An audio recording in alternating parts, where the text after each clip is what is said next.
Hello and welcome to all the men and women of the West. I'm Joe here from He's my co-host Dan. Hello and greetings. And today we're going to be doing a different kind of review. We're going to do a full hour-long thing or close to that with just the still image because of real-life stuff. There wasn't time to properly do a different kind of video with all the flashy images. So bear in mind that we're under serious constraints and this video is being made in a rush. So editing is also going to be something of a question with this video because, well, life. We're not having the best week and it's involving a lot of tumultuous, tempestuous changes and whatnot. So, here we go. The movie starts off... How do I put it? The movie starts off in a prison called Revel's End, which just the name has me just wanting to facepalm because who's reveling when they're in prison? And, of course, we have the shoot her opening of Jurassic Park, except without the raptor, without the brilliant acting, and without the excellent camera work of Steven Spielberg. I'm not the biggest Spielberg fan, but he does know how to use a camera. Let's just be honest. The orc, I think it's an orc, who steps in, of course, gets his leg kicked out and is killed by Holga, the barbarian. All I can say is just, yeah, of course. Holga Kilgore, which the surname just has me face palming and wanting to scream because Kilgore. It is so 90s edge that it's just making me crave the 90s instead of this trash. And of all races that such a name should be attributed to, it should be an orc. But she's a human chick. Of course. And the only reason we're kind of sighing and going, is just Hollywood has done nothing but this sort of stuff the past few years. And I'm not going to lie, I'm getting a little tired of it. I don't mind a strong female character who's a barbarian, but can we actually explore the character? Can we, like, for example, if she was something like Goldmoon as a character, you know what I mean? A fish out of water, where she suddenly plunged into civilization. Heck, you could have her be doing the Conan the Barbarian journey where she's a barbarian and she's suddenly plunged into the middle of civilization. And she has to try to figure it out and, achieve a quest of revenge. But instead, we don't get that. All we get is just strong woman kill. And for some reason, she's in the same prison cell as this guy she might not have a romantic affair with. Prison is not supposed to be pleasant. So why is it looking funner to be in prison than in the village over in Canada where we're from? Like, you know what I mean? It's just, what is the point? This was a scene where it's like, okay, this happened. My mind's like, check. Yeah. It's like, Batman Begins did this scene better. No, it did. They're totally stealing Batman Begins, and there's the whole thing with him being in prison and Ra's al Ghul telling him, if you make yourself more than just a man, and if they can't stop you, you become something else entirely. That scene is great. It's Hollywood history. Here, it's just... and if we sound like we're raging, it's because this movie is bouncing between terrible and mediocrity. It's somewhere in the middle there, and I know we're not going to make a lot of fans, and we're probably going to get a lot of people annoyed here, but we're pretty much enfant terrible. We don't typically like what most people like, it seems. Although, maybe we could have had a Dirty Harry type of Paladin movie. That would have been interesting. I like the Dirty Harry movies. Gosh, I'm just wishing for... No, maybe we're not all tailored. Maybe we just like classic Hollywood flicks. But this is just... Now, the main character is Edgin Darvis, which... Why not Edwin, not Edgin? Anyways, I know I'm nitpicking. Edgin was a member of the Harpers, an order of peacekeepers, who are bards. Of course, he is. The Harpers. But what he wants is to get his daughter back, because his daughter Kira has been raised by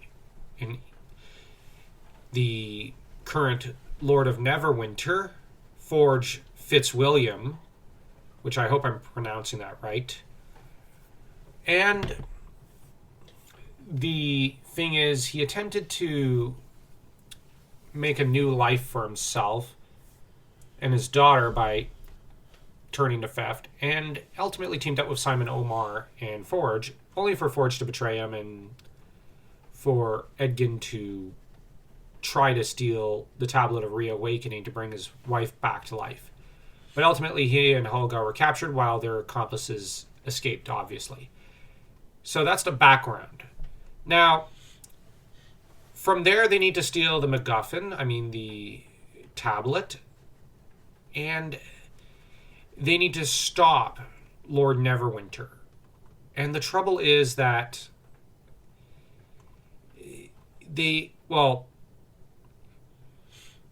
Neverwinter's apparently tied up with the Red Wizards. So yeah, this isn't the same plot as the first D&D movie. You have to rescue the all but imprisoned princess. You have a thief and his buddies, and the thief is a slick-talking, smooth-talking Chris Pine type character who's, I guess, based off Han Solo. And he and a love interest are going to go steal MacGuffin, stop the Red Wizard, and ultimately just in the end become triumphant over the country and, become the heroes of the realm. It's just... yeah. I'm going to be honest, I was tired of this plot with the first movie. But the fact that we're revisiting the first movie has me going, why not just watch the first movie? At least I get Jeremy Irons. I get to see Jeremy Irons. Yeah, it's not his best role, but this is just... Why would you go back to that plot when it was a disaster? But there is the seeds of a good movie here, because the thing is, with the backstory of the Tablet of Reawakening to bring back the wife, they could have ground the character of Chris Pine's character into that moment in time.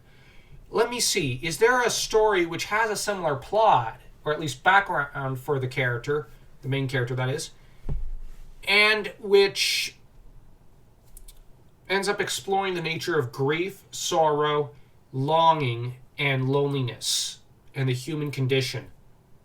Well, now that I think about it, it's called Full Metal Alchemist, or Brotherhood as far as the anime goes.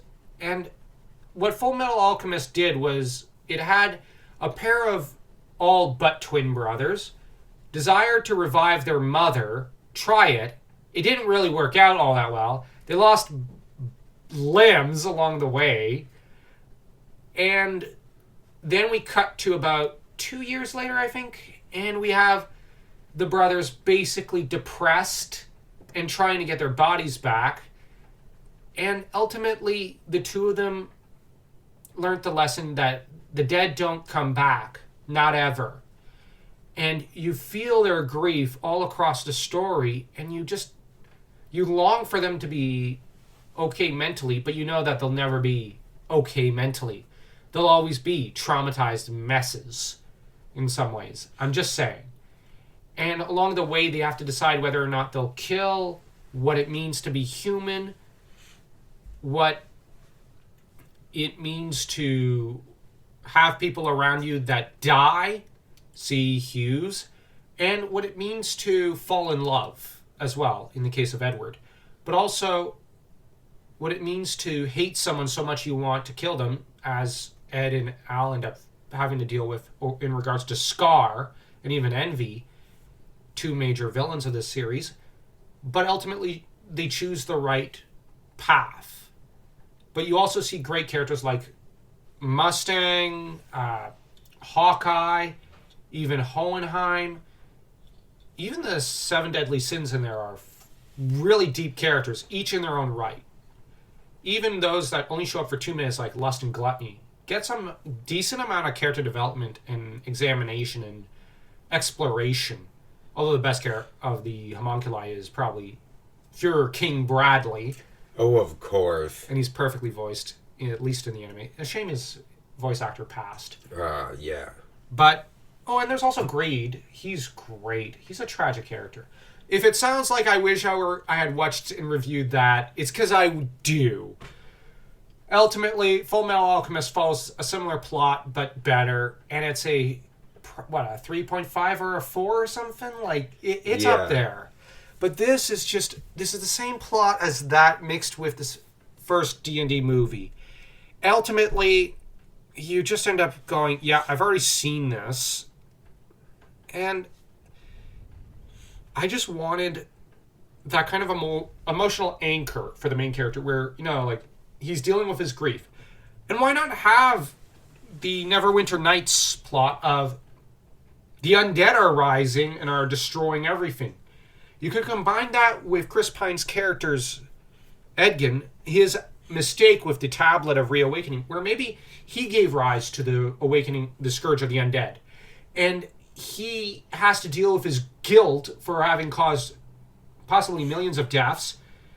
And he has to shut down the Curse of the Undead.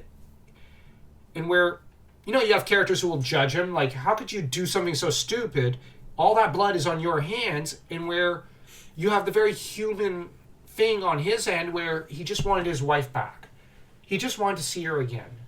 That's something we could all relate to and understand. And you could have had Edgin be someone who is emotionally broken, but by the end, maybe he sacrifices his life for his daughter and everyone else because he wants to set things right. And where he ends the Scourge of the Undead by doing the right thing this time. And heck, you could have had flashbacks to his life with his wife and daughter. And what I'd argue is kind of removing some of the other characters and having more of a character-focused story with him. And where maybe you set up for the daughter to be the main character of the second movie. And where the daughter, Kira, maybe you could set her up to be a mage or something, or a priestess, later towards the end. And where the second movie will have her become the main character. You could even have her be the main character across several films, but use Edgin just as setup. Because I just think that if you're going to do the Full Metal thing, you might as well have a story of shame and guilt and grief. And you might as well lean into the humanity of the story. If they're going to bring in a character for each D&D class, it gets bogged down. Well, yeah, they should probably do one movie for each class. But this would be essentially the movie for a bard or a rogue. And what I'm just advocating for the idea of just like showing that he has a darker side and that he's a bit like Bruce Wayne in the pit in Dark Knight Rises, and he has to climb his way out.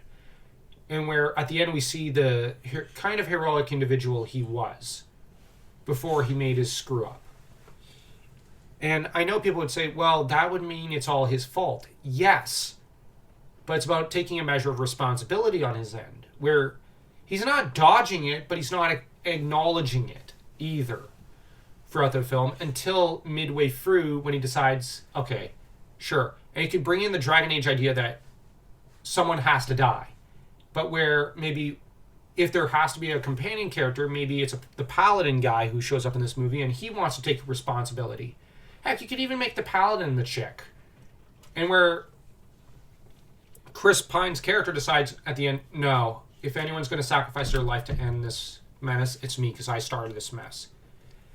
I just like those kind of journeys. If Edward Elric could get this kind of arc, why can't Edgin, what's his face, Darvis? And yes, I said what's his face, not what's his name. I'm just frustrated because this plot could have been good. I just think that the Red Wizards thing, yeah, you could bring it in, but focus maybe on an undead threat. And just, heck, you don't even need to bring in the one villainess of Neverwinter Nights. You could have some other undead, Lich Lord or something. And where at the end it's shown that the undead have not been completely defeated. And maybe in the second movie you could reveal they were there before. It's just that Edgin thought he was responsible for them, but he merely awakened them. He did not actually create them like he thought he did.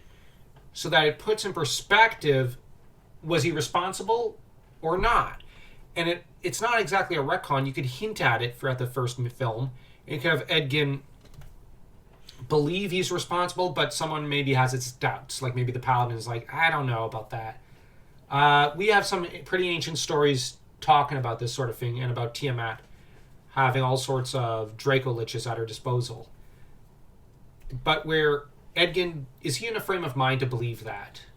No, because he's too consumed by shame and guilt. Now, what I'm proposing is making him a three-dimensional character and a tragic one, rather than what we kind of got. Because what we got was a weird mix of a character full of shame, but not enough. And on the other hand, it seemed like he was more a comedy character. It was this weird Marvel comedy, which I found was like whiplash, tonal whiplash.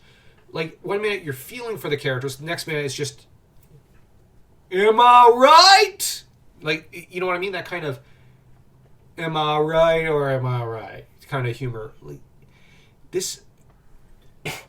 thing is with fantasy is that I find that it should be an exploration of the human soul, the human spirit. And that by having the characters crack wise or have these kind of jokes at certain serious moments as icebreakers the way they did, I guess for me it just felt like a Marvel movie. And I don't like Marvel movies. I find them boring and without stakes. I mean, sure, I can't help but taking a page out of The Mummy. Okay, that one did it right. That one did it right. But the concept of the Lich Lord that they had in there, yeah, take a page out of that book. Oh, yeah. That could have worked. Okay, so you're saying also have the I'll say Mummy, but you know what I mean? The Lich Lord be his own kind of tragic character. Yeah. Okay, so he's juxtaposed against the Bard. Yeah, and bring him... And yes, that would add a bit more of a horror element to the undead. Yeah. Now, there's no undead in this film, but it's just... now, that said, the plot involves Edgin and Holga tracking down Simon to help them, and he suggests also recruiting Doric, a tiefling druid, who's part of a forest community. I thought druids were more just off on their own. They don't exactly have communities. But what do I know? I am a big D&D guy who's been doing this since I was 15, so about 17 years now. But you know what? I'm not an expert on Forgotten Realms, so I don't know how Forgotten Realms works in relation to other D&D universes and whatnot. That said, they actually end up needing to use Doric's animal shapeshifting to slip into the vaults hidden within Mordenkainen, which I'll actually praise something. The Mordenkainen name I like. It the name I like. I'm pretty sure this is from actual Forgotten Realms. Um, no, apparently I just looked it up. It's from the world of Greyhawk. So they're mixing Greyhawk with Forgotten Realms, which I guess you could do. I don't know as the thing with Forgotten Realms is you could basically mix everything in there, which is why the world is so weird to me. But on the other hand, Simon ends up struggling with, like, now he ends up kind of reviving some of the dead with a talisman, only long enough to ask the undead to answer 5 questions. To answer me these questions, 3 the other side, ye see. Sorry, but, like, why 5? Why not 3? Oh, right, Monty Python cracked a joke about that. 5 questions, I mean 3 questions. But Yeah, or 10 Kingdoms with Frog. oh, yeah. But apparently they got the Helm of Disjunction, which, like, also apparently they have to get a staff of teleportation from Holga's halfling ex-husband. Why was she ever married to a halfling? She's a human woman. What could possibly have appealed about a halfling to her? I don't get it. But yeah, they also encounter a pudgy red dragon along the way, which I actually found the pudgy red dragon admittedly a little amusing. No, it's just I never thought of the concept of a dragon going fat before, and for some reason this tickled me. Like, okay, so yeah, I was complaining about the jokes, but on the other hand, a plump, overweight, or like at least just pudgy red dragon, it's yeah, the fact that they have to escape Thambal Show, the said red dragon, is just funny to me. Like, obviously this is a nod to Smaug, but except Smaug never went fat. But yeah, like that's the sort How of long did it take for Thembershaw to get pudgy? yeah, I know.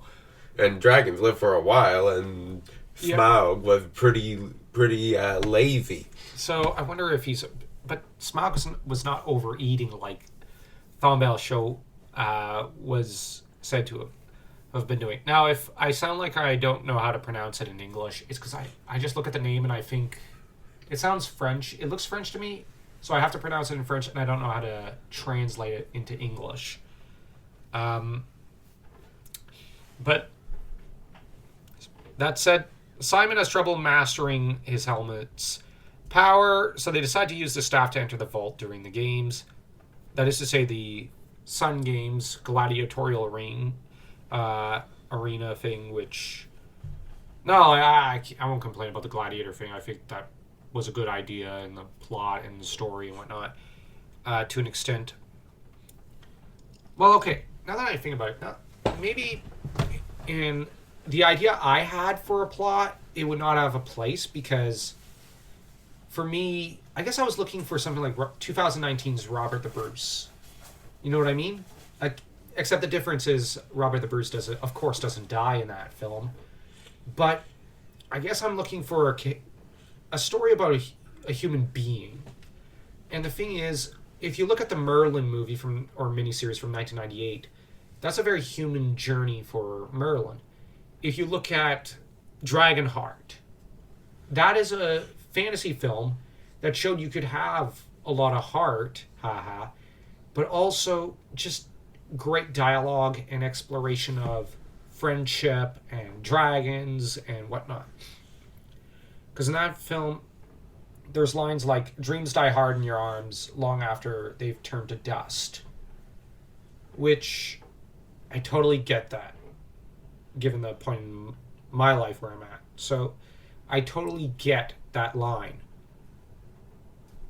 But, while I laugh at the pudgy red dragon thing, it's funny. But I don't mind that kind of humor, but on the other hand, the dragon still carries a certain weight of danger to him. So the movie did a good job with that to an extent. I just find less humor, more, I guess you could say, horror and darkness. That's what I would have wanted. They brought in the undead just for the questions thing, which that's actually accurate to Norse mythology to an extent. Odin sometimes did that, but I would prefer them to lean into the horror genre, like Dan said. That said, apparently Forge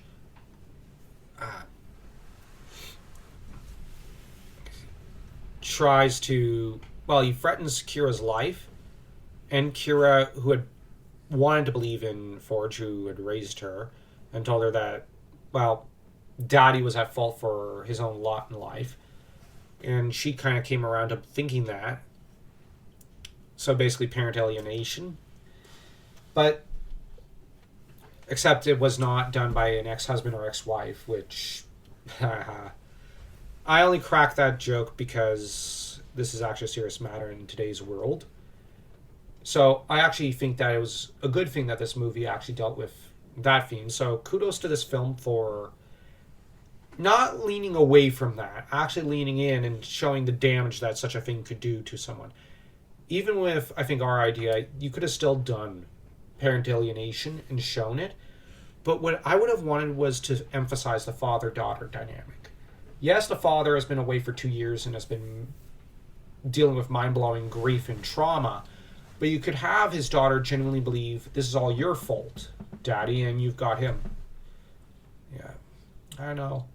And where he wants to make it right. In a different context than how this movie kind of shows it.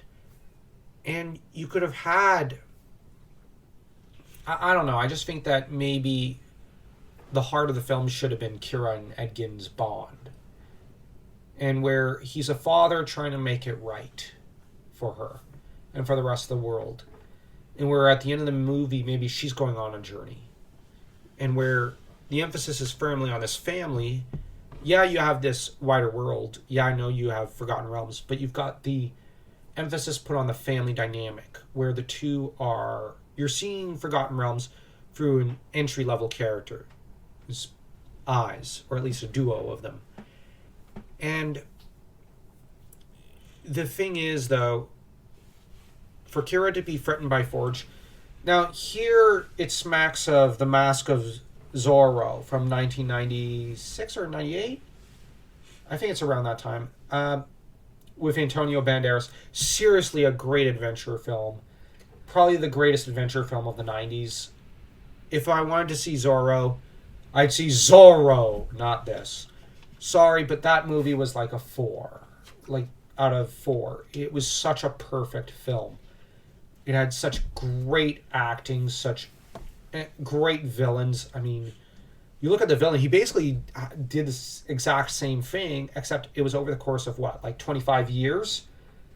So instead of 2 years, it's 25 years that he did parent alienation to an extent on his semi-adoptive daughter, who, when she finds out the truth, is horrified that her father was not her father and that her real dad was actually a gentle, kind person. And that her not a dad killed her mom. Which, that movie was steeped in Zorro lore to an extent, because it takes the original Zorro, Diego, but turns him into the mentor and turns the mantle of Zorro into a mantle. But it also gives Diego closure as a character, so that it's a bit of a old man Zorro movie, as much as it is about a new Zorro. And it is such a perfect film. Heck, if they were to recently decide to make a old man Zorro with Antonio Banderas playing Diego and have him cast in that role in a TV series, I'd support that. I honestly don't think at this point there should be almost any other actor playing Zorro other than Antonio Banderas, because he could still play the role. And he's a superb actor. I like Wilmer Valderrama, who has been proposed for the role, but I just think Antonio Banderas is still alive and still the iconic Zorro. Keep him around. But anyways, that's enough marketing and simping for a Zorro movie. But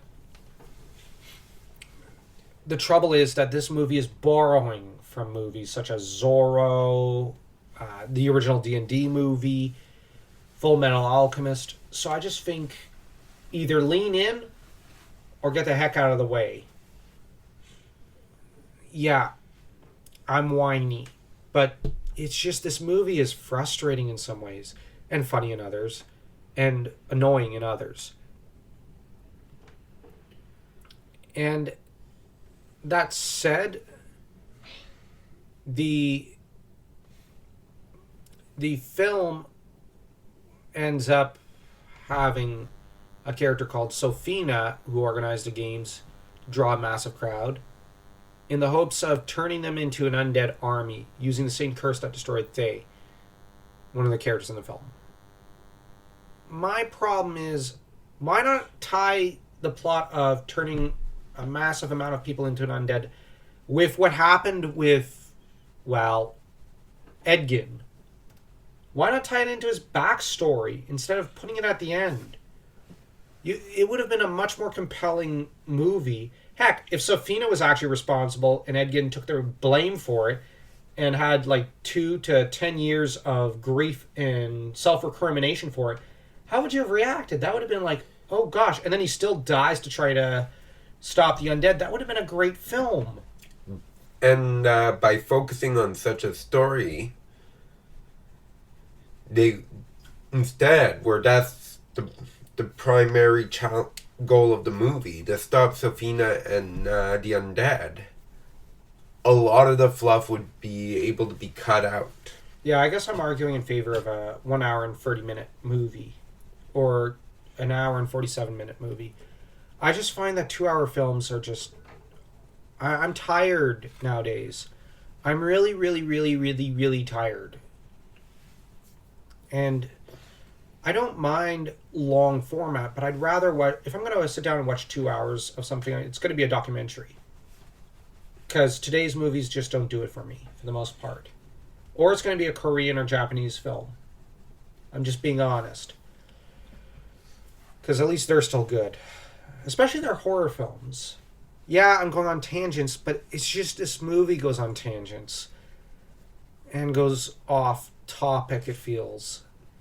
Now, Sophina's outraged at her defeat, but Simon ends up being the one to master his magic and nullify Sophina's time stop spell, which just the time stop thing. And Kira uses an invisibility pendant, not a cloak, that she was given by Edgin and Holga as a child. Okay, at this point, what also frustrates me now that I think about it is that Holga's taking on the role of mother. Why not just have her be Edgin's wife from the very beginning at this point? Because she is basically his lover. Like, I guess I just find it... Okay, I know you're going into the stepmother thing, but if you're going to do that, make Edgin a more compelling character. Because give him more meat to chew on. Because Chris Pine is not a terrible actor. Like, give him something to chew on and to devour. Or just, I don't know, hire a more expressive actor like Angus McFadden, I think it is. The guy who did Robert the Bruce in 2019. He's a... Jeez, his Robert the Bruce was such a compelling character, right? You could tell, you could believe that he was a grief-stricken, self-recriminating man who believed that he had led thousands of Scots to their deaths for nothing. And that is something that they should have brought in with Edgin, to be able to get that emotional range. Yeah. Now, I'm not trying to attack Chris Pine. In some flicks, he's been able to convey that kind of emotional range. Heck, his Hal Jordan in Green Lantern First Flight was able to convey a lot of human emotion. So he's got the range within him. What he just needed was a better script. And a better, and maybe slightly better direction. But, yeah, Sophina is subsequently killed when attacked by Doric in owlbear form and crushed by falling debris. Holga is fatally injured in the battle, but Edgin uses the tablet to bring her back to life. instead of his wife. Yeah, but the idea is that he wanted to bring his wife back only for his own sake, while Helga was a true member of the family. What the heck kind of... If it was me, instead, I would set it up that Helga would give up her life and insist, no, your wife is coming back. I'm willing to take that sacrifice. Yeah. I would never forgive you if you had that happen. Yeah, the trouble is... That would demonstrate a truly strong female character who was willing to give her life for those she cared for. I just think that it should not have been her killed off, but Edgin. Like, I actually think if Holga has to be in the film, have her be someone who judged Edgin for what he did, rather than being his bro. Or, I mean, his girlfriend. And the thing is, have Edgin killed off. And maybe Holga has to step into the mentor role for Kira. And then maybe in the second movie you kill off Holga because mentor. And then in the third movie it's all about Kira. The thing is, this movie has tonal whiplash, a mixture of too many ideas, too many cooks in the kitchen. This movie was, I found, a mess. And while everybody is saying, oh, it's a box office blockbuster opening weekend that's unparalleled in history, yet we've all seen that and heard that repeatedly in recent years. Every movie's a blockbuster, epic, record-breaking opening weekend. Yet none are. Like, I know I'm cynical at this point and bitter, but this movie aimed for mediocrity. It wasn't trying to be a great movie. It felt like a bunch of check boxes when watching. And here's the thing. I'm not going to slam all the actors. Because the acting was way better than in previous D&D movies. Let's be honest. The acting was not bad. It's just the writing is so trite and annoying and pointless. And yes, I do mean it, pointless. It's just... It truly feels like it's not Forge at the end being sent to Revel's end, but us, the audience. But now the original Lord of Neverwinter is restored, and I would have preferred it had, like I said, if you had to have Edgin responsible for a great sin, have it be the creation of, or at least a reawakening of the undead. You can have it be, like, have the rug pulled out from under his feet that it's actually Sophina who did it. Where Sophina had suggested the artifact. And where, if you have this entire adventuring group that Edgin was friends with, maybe they all came to hate him because, you know, he's responsible for the undead. But maybe they decide to team up with him only because they see it as, you're going to help destroy that artifact that's powering the undead or something. And afterwards, we're going to kill you. And you have Edgin. Yeah, okay. But where they come to care for him again, and they realize that it's not him who did this, but Sophina. And where they didn't know about the Sophina angle. And when they do, they decide... You know, they try to maybe propose they need to go after her, but, you know, he's still kind of self-recriminating. And, yeah, okay, he still decides, I gotta go after the artifact. But where some of the companions, like maybe Holga, decide they have to clear his name, maybe he doesn't want his name cleared because he's at such a point that he's like, all I want is my daughter to be okay and to make right what I did wrong. And where you could have had an ironic thing, like maybe only someone with purest intent could use the artifact and awaken the undead. Which, that's what this would have fallen into.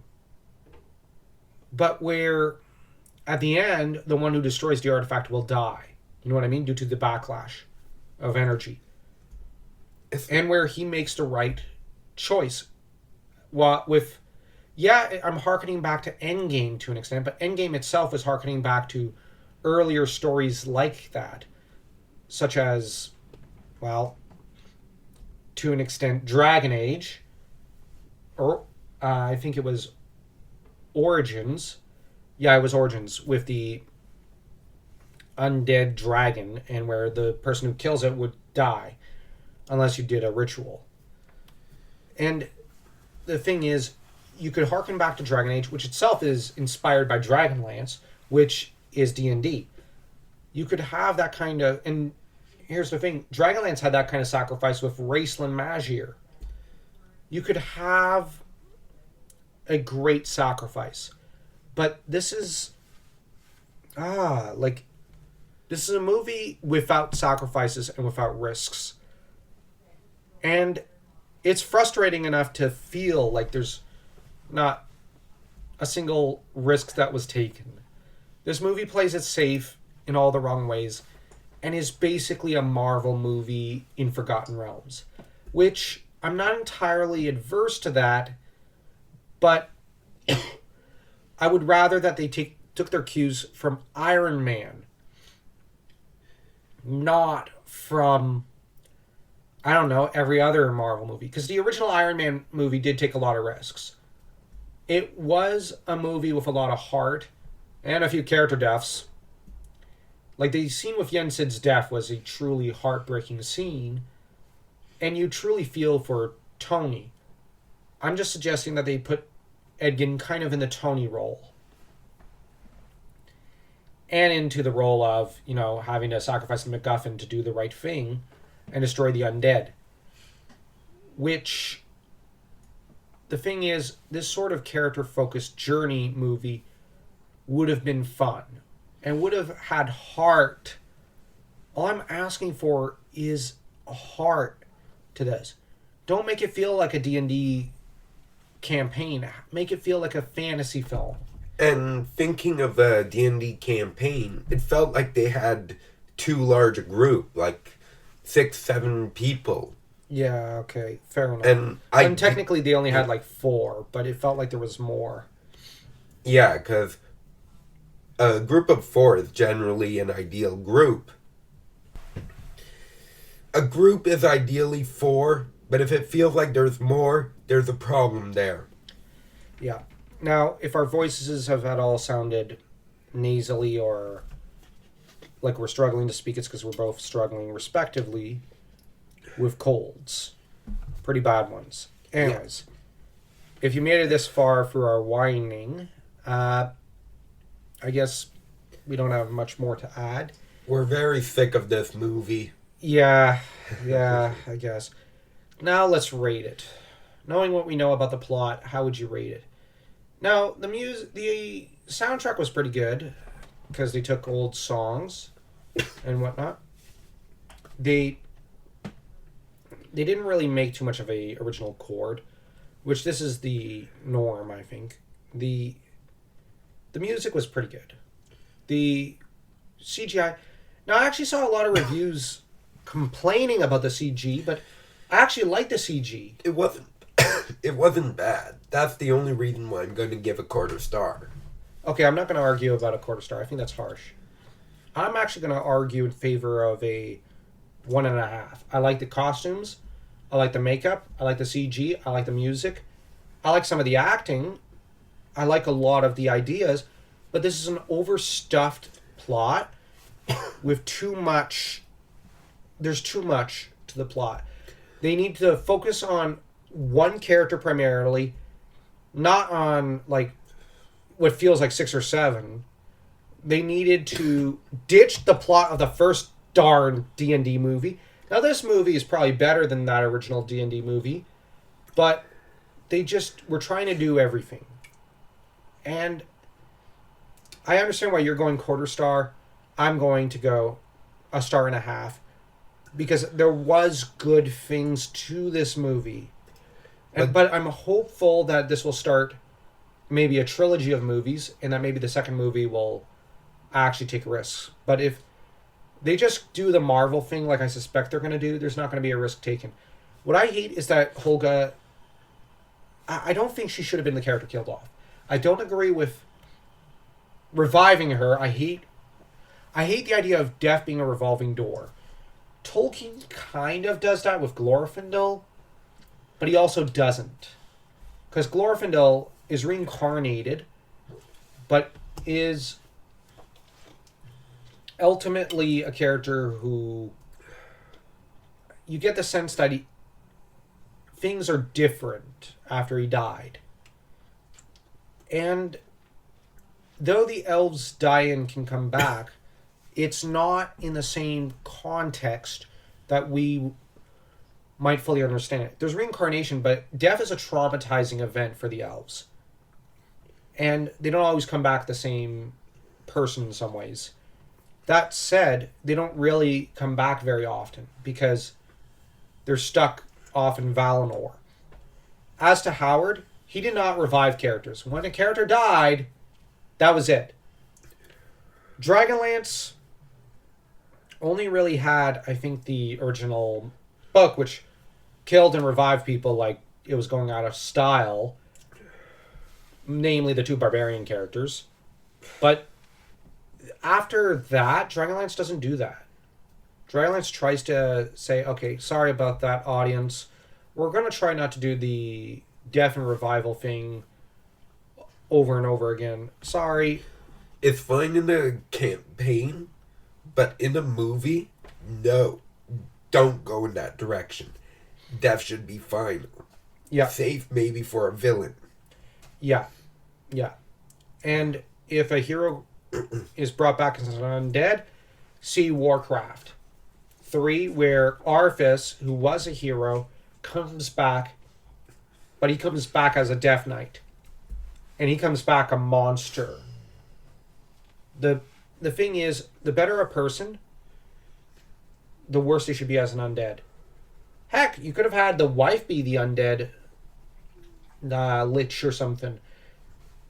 And where, like, that brings an emotional element. And so when Edgin goes to put an end to the undead curse, he basically tells his wife, like, I'm doing this also for you. And where it's to liberate her soul. And where he's not actually killing her, he's laying her to rest. But he's actually kind of killing himself as well. He's suicide bombing. He's kamikazing and doing it the right way. And where you could have maybe a moment where the undead curse clears for a moment and where, she forgives her husband to an extent for his mistake. There could have been so much emotion in this film. There were, yeah, definitely, I think, a 1.5. But it's because of really good CG, music, acting. I can't fault the entire production crew. It's just the writing. The writing and the plot. There was a good plot here. It's just... it's... Felt too clunky. They were trying to do everything. They wanted to capture the feel of everything. They wanted a Marvel movie. But if they wanted an entire party and wanted to make several movies, make each movie about one of the characters. But I think that the trouble is Edgin should not have survived the film. So maybe this would be a good film to set up Holga and Kira. And yeah, there were problems with this film. Tell us, though, what you think of this review. Naturally, people are going to be annoyed that we kind of went against the grain. And I get that. I truly do.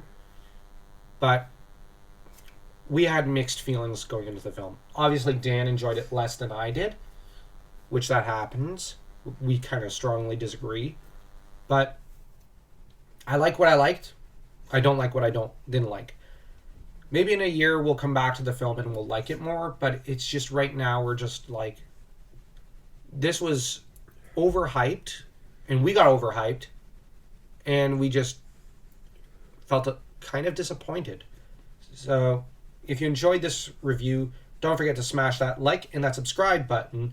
as though you were Theros smashing the Dragonlances into shape.